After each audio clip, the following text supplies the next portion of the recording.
মাননীয় আইনমন্ত্রী এবং মাননীয় স্বরাষ্ট্রমন্ত্রী আপনাদের দরজায়, ঘরের দরজায়, অফিসের দরজায়, গাড়ির দরজায় শেখ হাসিনার পালানোর ছবিটা লেমিনেটিং করে ঝুলায় রাখবেন।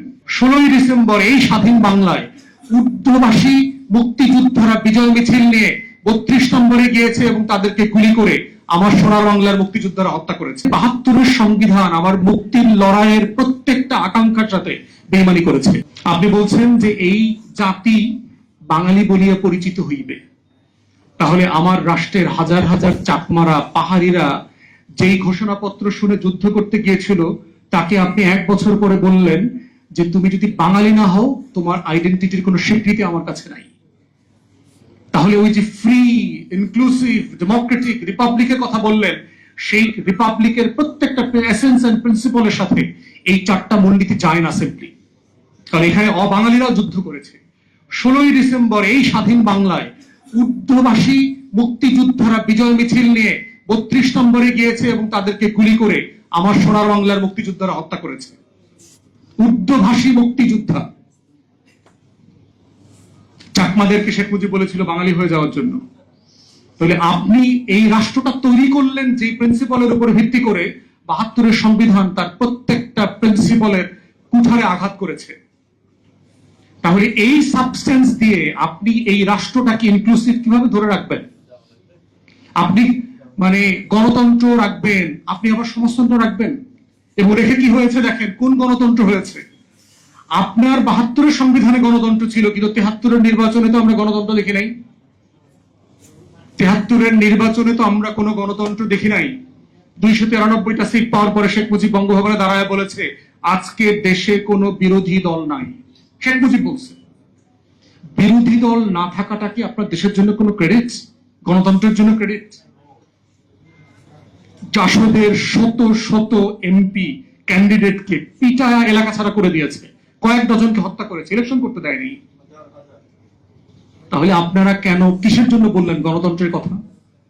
এটাই তো মুক্তির লড়াইতে ছিল।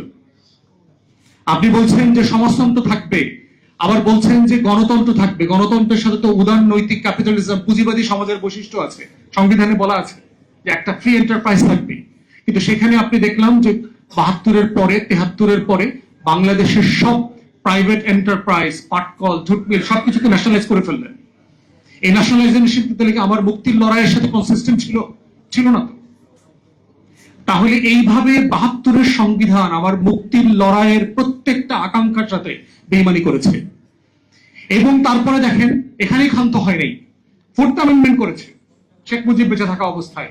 4th সংশোধনী সকল রাজনৈতিক দল বিলুপ্ত করে তারা শুধুমাত্র একটা জাতীয় দল করেছে, সোভিয়েত ইউনিয়নের মডেলে জাতীয় দল আওয়ামী লীগ। মানে কি অভিশপ্ত একটা দল, নিজের দলটাকে পর্যন্ত বিলুপ্ত করে দিয়েছে।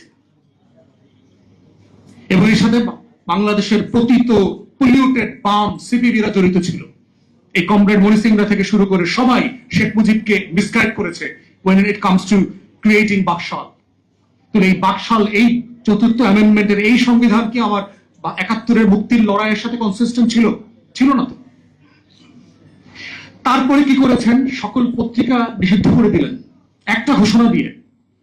রক্ষী বাহিনী শুধু ক্রিয়েট করলেন না, রক্ষী বাহিনীকে ইনডেমনিফাই করলেন যে রক্ষী বাহিনীর কোনো অন্যায়, অবিচার, ফৌজদারি অপরাধ কোনো আদালতে উত্থাপন করা যাবে না, চ্যালেঞ্জ করা যাবে না। বিএনপি সে রক্ষী বাহিনীর সদস্য মাসুদউদ্দিন আহমেদ চৌধুরীরা আবার 111-এর সময় অনেক বড় পত্র দিছিল, পরে তো খায়া দিছে বিএনপিরে। এই যে বাস্তবতাগুলো কেন নতুন প্রজন্ম বিপ্লবের আকাঙ্ক্ষা নিয়ে আবার 24-এ মাঠে নেমেছে, এই পুঞ্জীবিত কষ্ট, ক্ষোভ, বঞ্চনা যে মুক্তির লড়াইয়ের সাথে আমাদের সাথে জাতির সাথে বারবার গাদ্দারি করা হয়েছে, এই জন্যই there are problems with 72's constitution। এই জন্য আমাদের কনস্টিটিউশনের এই যে বেসিক ফিচারের কথা বলা হয়, একমাত্র acceptable basic feature of any constitution can be the supreme will of the people. আর কোন প্রিন্সিপাল বেসিক ফিচার হইতে পারবে না একটা কনস্টিটিউশনের। একমাত্র প্রিন্সিপাল জনগণের সভরেন উইল। জনগণ চাইবে বইটাকে ধরবে, নেবে, মানবে, জনগণ চাইবে না ছুড়ে ফেলে দেবে, শেষ। এটাই হচ্ছে একমাত্র basic feature of the constitution. এবং এই প্রিন্সিপালের উপরে ভিত্তি করে হচ্ছে জুলাই জাতীয় সনদ প্রণয়ন করা হয়েছে। It's a purely a political question. Nothing within the definition of the ordinance or the order or the constitutional framework it can be justified. It's a pure political question, sovereign will of the people. এবং গণ অভ্যুত্থানের রায় অনুযায়ী এটাকে বাস্তবায়ন করতে হবে।